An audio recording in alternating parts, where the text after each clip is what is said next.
Hello friends, मैं अनिल फिर से आप सभी का स्वागत करता हूं अपने चैनल नेटवर्क का फंडा में। पिछले वीडियोस में हम लोगों ने देखा था कि आर्प क्या होता है, आरएआरपी क्या होता है और प्रॉक्सी आर्प क्या होता है। आर्प एक ट्रेडिशनल आर्प जिसके केस में होता क्या था कि नोन आईपी एड्रेस के बदले में मैक एड्रेस रिकवर होता था। प्रॉक्सी आर्प के केस में आईपी एड्रेस किसी दूसरे मशीन का होता था और उसके बदले में मैक एड्रेस राउटर के इंटरफेस का होता था। आज एक बिल्कुल नया टाइप आर्प का हम लोग देखेंगे जिसको बोलते हैं ग्रेटिट्यूस आर्प। इसके अलावा आर्प प्रॉब और आर्प अनाउंसमेंट भी इस वीडियो में हम लोग देखेंगे। मेरी सजेशन है कि इस वीडियो को देखने से पहले आप मेरी आर्प की वीडियो और प्रॉक्सी आर्प की वीडियो ज़रूर देख लीजिएगा। उन वीडियोस की लिंक मैं नीचे डिस्क्रिप्शन बॉक्स में दे रहा हूँ। तो सबसे पहले व्हाट इज़ ग्रेट्यूटस आर्प। सबसे पहले तो यही जानना है कि ग्रेट्यूटस आर्प होता क्या है। तो ये एक आर्प का ब्रॉडकास्ट फॉर्म है। ये जैसा इसका नाम है ग्रेट्यूटस आर्प मीन्स ये बिना किसी रिक्वेस्ट मैसेज के जनरेट होता है और ये आर्प का टाइप एक ब्रॉडकास्ट फॉर्म में भेजा जाता है जो अपने आईपी और मैक मैपिंग को नेटवर्क की दूसरी डिवाइसेस के पास अपडेट कराता है या अनाउंस कराता है। मतलब क्या है कि कोई मशीन जो GARP मीन्स ग्रेट्यूटस आर्प जनरेट कर रहा है वो एक ब्रॉडकास्ट मैसेज होगा, उसके लिए उसके पास किसी भी तरह की रिक्वेस्ट नहीं आई होगी और ये ग्रेट्यूटस आर्प के अंदर वो अपने आईपी और मैक की मैपिंग को नेटवर्क की दूसरी डिवाइसेस के पास अपडेट कराने के लिए यूज़ होता है। ग्रेट्यूटस आर्प के अंदर एक जो इसका पैकेट का जो स्ट्रक्चर होता है वो जो नॉर्मल आर्प के जो स्ट्रक्चर थे जो प्रीवियस वीडियोस में हमने आपको बताए थे उससे थोड़ा डिफरेंस इसके अंदर होता है। इसमें होता क्या है कि जो सोर्स आईपी एड्रेस का फील्ड और डेस्टिनेशन आईपी एड्रेस का फील्ड होता है, दोनों ही फील्ड में जो मशीन आर्प ग्रेट्यूटस आर्प का मैसेज जनरेट कर रही है उसी के आईपी एड्रेसेस होते हैं। सोर्स आईपी एड्रेस में भी और डेस्टिनेशन आईपी एड्रेस में भी उसी मशीन का आईपी एड्रेस होता है और MAC address destination MAC address broadcast address रहेगा। इसकी डिटेल हम लोग आगे की स्लाइड्स में देखेंगे। ग्रेट्यूटस आर्प एक आर्प रिस्पॉन्स है जो किसी भी तरह के आर्प रिक्वेस्ट के बगैर रन होता है। याद ये रखना है कि ये एक ब्रॉडकास्ट मैसेज होता है। ग्रेट्यूटस आर्प के जो 3 यूजेस हो सकते हैं या 3 केसेस हो सकते हैं जहाँ पे ग्रेट्यूटस आर्प यूज़ होता है, जिनमें से पहला सिनेरियो होगा वो सिनेरियो होगा अपडेटिंग आर्प मैपिंग। तो इसका क्या मतलब है? अपडेटिंग आर्प मैपिंग का मतलब क्या है कि अगर कोई यूज़र नेटवर्क के अंदर बहुत सारी मशीन लगी हुई हैं और अगर कोई यूज़र मैनुअली अपना मैक एड्रेस मॉडिफाई करता है और आईपी एड्रेस सेम रहता है, मीन्स जो उसकी पहले मैपिंग थी आईपी वर्सेस मैक की, उसके अंदर उसने मैक एड्रेस को मैनुअली चेंज कर दिया। तो जो एआरपी मैपिंग है वो जो चेंज हुई, उस एआरपी चेंज्ड मैपिंग को सभी दूसरे नोड को कम्युनिकेट करने के लिए GARP यूज़ होता है। अब यहाँ पे जानने वाली बात यह है कि मैक एड्रेस मैनुअली चेंज करना एक रेयरेस्ट प्रोसेस है जो जनरली नहीं होता है, लेकिन वर्चुअल मशीन एनवायरनमेंट में ये चीज़ें पॉसिबल होती हैं। वर्चुअल मशीन एनवायरनमेंट के अंदर जब एक पर्टिकुलर वर्चुअल मशीन एक नए फिजिकल बॉक्स में जंप कर जाती है या मैनुअली जंप करा दी जाती है, मतलब वर्चुअल मशीन का आईपी एड्रेस सेम रहता है और उसकी जगह जो मैक एड्रेस था वो कोई दूसरी मशीन उसको सर्व करने लगती है, तो उस केस में उसका आईपी वर्सेस मैक का जो मैपिंग होता है वो चेंज हो जाता है। तो उस चेंज को नेटवर्क की दूसरी डिवाइसेस के पास अपडेट करने के लिए वो मशीन ग्रेट्यूटस आर्प मैसेज को ब्रॉडकास्ट कर देती है। दूसरा जो यूज़ है वो है अनाउंसिंग अ नोड्स एग्जिस्टेंस। इसका मतलब ये है कि जब नेटवर्क के अंदर कोई मशीन एंटर करती है, कोई भी होस्ट मशीन जब नेटवर्क के अंदर नया ज्वाइन करती है तो वो एक GARP मैसेज को अनाउंस करती है या ब्रॉडकास्ट करती है अपने एग्जिस्टेंट्स को नेटवर्क में बताने के लिए। इस केस में क्या होता है कि जितनी भी नेबरिंग मशीन्स हैं, जो मशीन GARP मैसेज को ब्रॉडकास्ट कर रही है, वो सभी नेबरिंग मशीन के ARP कैश को पॉपुलेट करने का अटेम्प्ट करती है, वो भी बिना किसी ट्रेडिशनल ARP रिक्वेस्ट मैसेज के। बिना किसी ट्रेडिशनल ARP रिक्वेस्ट मैसेज के ये अपना IP address versus MAC address का जो टेबल है वो नेबर मशीन्स को एडवर्टाइज कर देती है। जो तीसरा सबसे यूजफुल यूज है ग्रेटिट्यूड ARP का, वो है रिडंडेंसी, जिसके बारे में इस वीडियो में हम लोग डिटेल में डिस्कशन करेंगे। तो रिडंडेंसी क्या है, इसके लिए इस नेटवर्क को देखिए ध्यान से। इस नेटवर्क के अंदर एक स्विच लगा हुआ है। इस स्विच से ये 3 सर्वर कनेक्टेड हैं और इन 3 सर्वर को सर्व करने के लिए 2 राउटर्स हैं जो दोनों इसी स्विच से कनेक्टेड हैं। राउटर A का IP एड्रेस 10.10.10.2 है और मैक एड्रेस 10.0.0.2.0.0.AAA है और इसका IP एड्रेस 10.10.10.3 और मैक एड्रेस इस तरीके से BB है। अब यहाँ पे रिडंडेंसी अप्लाई करके रखी गई है। रिडंडेंसी अप्लाई करने का मतलब क्या, ये तीनों ही सर्वर्स को ये दोनों राउटर्स सर्व कर रहे हैं। कंडीशन ये है कि राउटर A की फेल होने की कंडीशन में राउटर B इस पूरे नेटवर्क को सपोर्ट करेगा और राउटर B के फेल होने की कंडीशन में राउटर A इस पूरे नेटवर्क को सपोर्ट करेगा। इसके लिए यहाँ पे एक वर्चुअल IP एड्रेस यूज़ किया गया है 10.10.10.1, जो ना ही राउटर A का IP एड्रेस है ना ही राउटर B का IP एड्रेस है। दोनों के IP एड्रेस अलग है और इसके बदले में एक वर्चुअल IP एड्रेस 10.10.10.1 यूज़ किया गया है, जो इन मशीन्स का डिफ़ॉल्ट गेटवे भी होगा। इन मशीन्स का डिफ़ॉल्ट गेटवे 10.10.10.1 है। अब यहाँ पे थोड़ा कन्फ्यूज़न हो सकता है कि ये किस तरह का नेटवर्क है जहाँ पे फिजिकल IP एड्रेसेस कुछ और हैं और उसके बदले में एक वर्चुअल IP एड्रेस यूज़ किया जा रहा है। यहाँ पे आपको एक चीज़ बता दें कि यहाँ पे एक प्रोटोकॉल यूज़ होगा राउटर A और राउटर B के बीच में। दोनों ही राउटर के ऊपर 3 तरह के प्रोटोकॉल यूज़ हो सकते हैं इस सर्विस को अप्लाई करने के लिए, रिडंडेंसी को अप्लाई करने के लिए। पहला जो प्रोटोकॉल है HSRP means hot standby routing protocol, VRRP virtual router redundancy protocol और GLBP gateway load balancing protocol. इन प्रोटोकॉल्स के बारे में आगे की वीडियोस में आप देखेंगे। अभी सिर्फ इतना जानिए कि यहाँ पे ये प्रोटोकॉल अप्लाई किए गए हैं। ये protocol hot standby routing protocol क्या होता है, इन दोनों राउटर्स में से अगर एक राउटर फेल हो जाता है तो दूसरा राउटर ऑटोमेटिकली उस राउटर के लोड को ले लेगा और उसके बदले में सर्व करना स्टार्ट कर देता है। और इस केस में यहाँ पे जो IP एड्रेस प्रोवाइड किया गया है वो वर्चुअल IP एड्रेसेस प्रोवाइड किए जाते हैं और वो वर्चुअल IP एड्रेसेस यहाँ पे इनके गेटवे एड्रेसेस है। मतलब क्या है कि ये डिवाइसेस अगर आउट ऑफ द वर्ल्ड में कहीं भी जाना चाहती हैं तो इनका जो गेटवे एड्रेस असाइन होगा 10.10.10.1, वो यही समझेंगे कि इन दोनों राउटर्स जो सर्व कर रहे हैं इनको, इनका एड्रेस 10.10.10.1 है। अब अगर राउटर A फेल हो जाता है देन क्या होगा, राउटर A के फेल होने की कंडीशन में राउटर B बता देगा कि I am 10.10.10.1 और ये मैसेज यहाँ से ब्रॉडकास्ट होगा। मतलब क्या है कि राउटर A के फेल होने की कंडीशन में router B GARP means gratitude ARP generate करेगा ब्रॉडकास्ट मैसेज और वो इसको बताएगा कि 10.10.10.1 अभी ये राउटर है और उसका मैक एड्रेस BB है। और अगर राउटर B फेल हो जाता है तो राउटर A बताएगा कि मैं 10.10.10.1 हूँ और मेरा मैक एड्रेस अभी AAA है।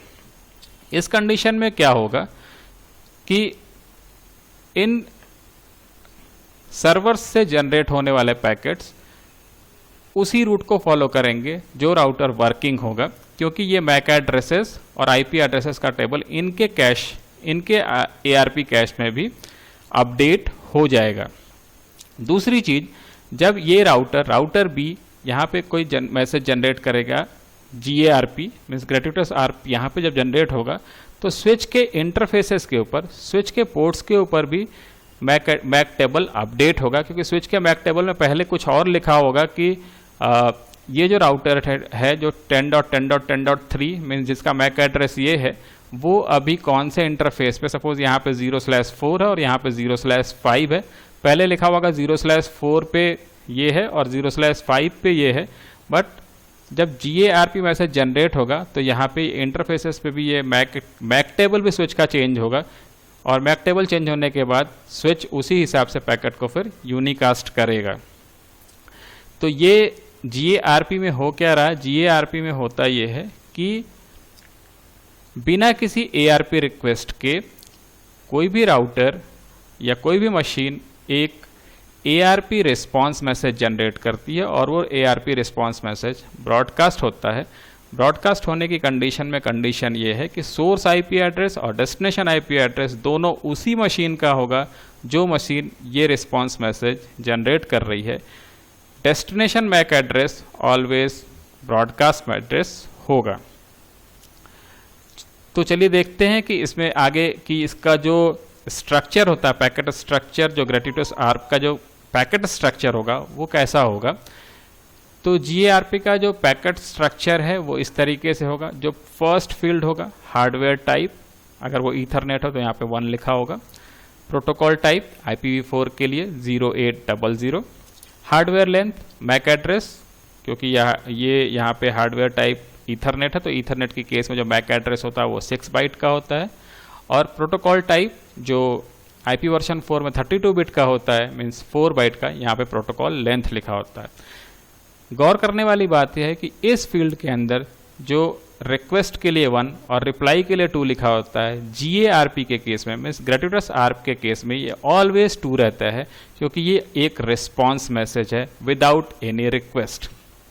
अब यहाँ पे देखने वाली बात क्या है कि सेंडर का जो हार्डवेयर एड्रेस है, मान लेते हैं मशीन B ने GARP मैसेज जनरेट किया है, देन उसका मैक एड्रेस और उसका IP एड्रेस। टारगेट का जो मैक एड्रेस होगा वो ऑलवेज यहाँ पे ब्रॉडकास्ट एड्रेस होगा, और टारगेट का जो IP एड्रेस होगा वो जो सेंडर का IP एड्रेस होता है वही टारगेट का IP एड्रेस इसके अंदर लिखा जाता है। ये GARP की एक यूनिक सी चीज। यहाँ पे एक जो दूसरा यूज था, यहाँ पे जो 2-3 चीज़ें बताई गई, updating ARP mapping, announcing nodes existence और रिडंडेंसी। इसमें जो दूसरा फील्ड है, दूसरा फील्ड को हम बताया यह गया कि जब कोई मशीन नेटवर्क के अंदर नई ज्वाइन करती है तो वो GARP मैसेज से अपने एग्जिस्टेंस को नेटवर्क की बाकी डिवाइसेस के पास अपडेट या अनाउंस कर देती है। बहुत सारे YouTube वीडियो के अंदर ये दिखाया जाता है कि GARP मैसेज जो है वो IP कन्फ्लिक्ट के लिए यूज़ किया जाता है।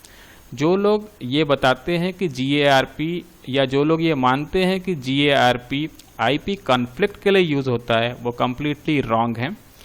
GARP IP कन्फ्लिक्ट के लिए यूज़ नहीं होता है। GARP एक रिस्पॉन्स मैसेज है जो ब्रॉडकास्ट होता है। ब्रॉडकास्ट होने की कंडीशन भी ये है कि इसको किसी भी तरह का ट्रेडिशनल आर्प रिक्वेस्ट के बगैर ये GARP रिस्पॉन्स जनरेट होता है। IP कन्फ्लिक्ट के लिए एक आर्प का दूसरा टाइप यूज़ होता है जिसको ARP probe and ARP announcement बोलते हैं। आर्प प्रॉब और आर्प अनाउंसमेंट क्या होता है वो देखते हैं हम लोग कि ये दोनों चीज़ें क्या होती हैं। ARP probe and ARP announcement, इस नेटवर्क को एक बार ध्यान से देखिए। इसके अंदर एक स्विच लगा हुआ है। इस स्विच से ये 4 मशीन्स कनेक्टेड है जिनके IP एड्रेसेस 1, 2, 3 एंड 4 हैं। ये मशीन नंबर 4 सबसे बाद में इस नेटवर्क के अंदर ऐड की गई है, ऐसा कंसीडर करते हैं हम लोग। जैसे ही मशीन 4 इसके अंदर ऐड की जाएगी, मशीन 4 एक आर्प प्रॉब मैसेज जनरेट करेगी। ये आर्प प्रॉब मैसेज भी ऑटोमेटिकली जनरेट होगा, इसके लिए किसी भी तरह का ARP रिक्वेस्ट जनरेट नहीं होता है। कन्फ्यूज़न यहीं से शुरू होता है क्योंकि ये आर्प प्रॉब भी सेल्फ जनरेट होता है, तो इसलिए ग्रेटिट्यूस आर्प और आर्प प्रॉब को सिमिलर मान लिया जाता है। लेकिन अभी आप इसको थोड़ी डिटेल में समझेंगे तो आपको समझ में आएगा कि ग्रेटिट्यूस आर्प और आर्प प्रॉब में एक बेसिक डिफरेंस है। वो बेसिक डिफरेंस अभी इस आर प्रॉप को समझने के बाद आपको ऑटोमेटिकली समझ में आ जाएगा। तो ये जो मशीन .4 है, .4 मशीन सबसे बाद में ऐड की गई। तो .4 मशीन एक आर प्रॉप मैसेज जनरेट करेगी। आर प्रॉप मैसेज एक मैसेज होता है जो इस तरीके के फॉर्मेट में होगा, जिसके अंदर यहाँ पे हार्डवेयर टाइप 0001, यहाँ पे प्रोटोकॉल टाइप IP वर्जन 4 के लिए 800, यहाँ पे hardware length 6 byte MAC address के लिए, यहाँ पे 4 बाइट IP एड्रेस के लिए। 0001 मीन्स ये एक रिक्वेस्ट मैसेज है, ये एक रिक्वेस्ट मैसेज है, लेकिन ये सेल्फ जनरेटेड रिक्वेस्ट मैसेज है। ये किसी भी तरह से, ये मैसेज जो सेल्फ रिक्वेस्ट मैसेज है ये आर प्रॉप कहलाता है, और ये प्रॉप मैसेज 3 टाइम्स जनरेट होता है। 3 टाइम्स जनरेट होने का मतलब क्या है कि जो IP एड्रेस इस मशीन ने एक्वायर किया है, वो मशीन ये चेक करना चाहती है कि 10.10.10.4 नेटवर्क में अवेलेबल दूसरी डिवाइसेस का एड्रेस तो नहीं है। उस केस में ये करती क्या है कि सोर्स मैक एड्रेस अपना डालती है, और सोर्स IP एड्रेस का फील्ड ब्लैंक छोड़ के डेस्टिनेशन मैक एड्रेस जो नॉर्मल आर्प की केस में होता है, जो ब्लैंक रखा जाता है, टारगेट मैक एड्रेस ब्लैंक रखा था, ये फील्ड ब्लैंक रहेगा, और डेस्टिनेशन IP एड्रेस अपना ही IP एड्रेस डालकर सेंड कर देती है। और ये मैसेज 3 बार सेंड होता है। 3 बार सेंड होने का मतलब कि इस मैसेज में पूछा ये जा रहा है कि डेस्टिनेशन IP एड्रेस 10.10.10.4 किसी दूसरी मशीन का तो नहीं है। जब ये मैसेज ब्रॉडकास्ट होगा, तो ये मैसेज ब्रॉडकास्ट कैसे होगा? जब ये फ्रेम में इनकैप्सुलेट होगा, तो वहाँ पर जो डेस्टिनेशन मैक एड्रेस होगा वो 12 टाइम F लिख के इस मैसेज को ब्रॉडकास्ट किया जाएगा। ये ब्रॉडकास्ट मैसेजेस .1, .2, .3 तीनों मशीन के पास पहुँचेगा, और ये तीनों मशीन जिनका एड्रेस .4 नहीं है, ये तीनों ही मशीन इसका रिस्पॉन्स नहीं करेंगी और पैकेट वहीं पे ड्रॉप हो जाएगा। 3 बार मैसेज भेजने के बाद अगर कहीं से रिस्पॉन्स नहीं मिलता है, तो .4 मशीन एक दूसरा मैसेज जनरेट करती है, जिसको बोलते हैं आर्प अनाउंसमेंट। आर्प अनाउंसमेंट का मतलब क्या है कि जो IP एड्रेस इसने एक्वायर किया है, वो IP एड्रेस अब इसका परमानेंट IP एड्रेस बन जाएगा, और उसके बदले में जो इसके पास मैक एड्रेस अवेलेबल है, मीन्स IP वर्सेस मैक का ये जो अपना मैपिंग है, वो नेटवर्क की दूसरी डिवाइसेस के पास अनाउंस कर देगी। तो बाकी फील्ड भी यहाँ पे वैसे अनाउंसमेंट में क्या होगा, यहाँ पे हार्डवेयर टाइप वही रहेगा, प्रोटोकॉल टाइप भी वही रहेगा, हार्डवेयर लेंथ वही रहेगा, प्रोटोकॉल लेंथ वही रहेगा। ध्यान देने की बात यह है कि यहाँ पे अगेन ये एक रिक्वेस्ट मैसेज ही होगा, इस फील्ड के अंदर 1 ही होगा, ये रिस्पॉन्स मैसेज नहीं होगा, रिप्लाई मैसेज नहीं होगा, ये भी एक रिक्वेस्ट मैसेज होगा। सोर्स मैक एड्रेस इसी मशीन का होगा, सोर्स IP एड्रेस जो इसने पहले एक्वायर करना चाहा था वो एड्रेस यहाँ पे लिख देगी, टारगेट मैक एड्रेस ब्लैंक होगा, और टारगेट IP एड्रेस अपना ही IP एड्रेस ये लिखकर भेजेगी। अब यहाँ पे इस स्ट्रक्चर को देखने के बाद, ये जो यहाँ पे पैकेट का स्ट्रक्चर दिखाई दे रहा है वो GARP के पैकेट स्ट्रक्चर से सिमिलर है, लेकिन दोनों में एक बेसिक डिफरेंस क्या है कि जो GARP का जो पैकेट स्ट्रक्चर होता था, उसके अंदर यहाँ पे ये फील्ड जो होता था वो 0002 होता था, और इस केस में 0001 होता है। ये इसका एक बेसिक डिफरेंस है। तो the ARP announcement is very similar to the gratuitous ARP with one notable exception. The opcode is an ARP announcement is set to 1, indicating a request. Typically, gratuitous ARP will have an opcode set to 2. gratuitous ARP के अंदर वो जो field है opcode वाला वो 2 होता है, और prob ARP prob और ARP announcement के केस में ये 1 होता है। तो gratuitous ARP वही है कि IP और MAC का जो उसका मैपिंग है वो नेटवर्क की दूसरी डिवाइसेस को बताने के लिए gratuitous ARP यूज़ होता है, और IP कन्फ्लिक्ट को अवॉइड करने के लिए, IP की डुप्लीकेसी को अवॉइड करने के लिए जो ARP का टाइप यूज़ होता है ARP prob and ARP announcement कहते हैं। देखने इस वीडियो में इतना ही, मिलते हैं अगले वीडियो में। अगर आप मेरे चैनल पर नए हैं तो चैनल को ज़रूर सब्सक्राइब करिएगा। Thank you.